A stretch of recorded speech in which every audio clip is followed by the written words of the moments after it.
Dari pantauan di lapangan, nampak bagian dinding dan aspal jalan flyover Keramasan di bagian atas. Banyak coret-coretan cat semprot dengan berbagai warna. Bahkan terlihat tulisan nama seseorang yang menjadi pemandangan tersendiri.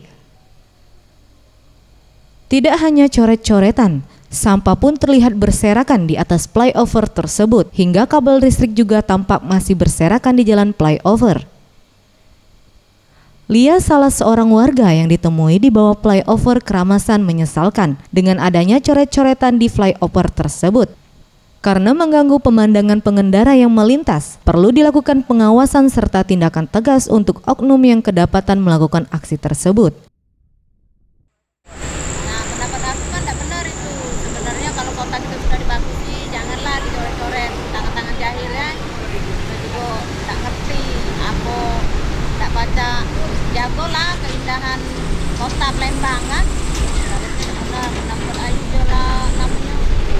Mana lah pemerintah tuh harus mana supaya jangan ada lagi tangan jahil kan.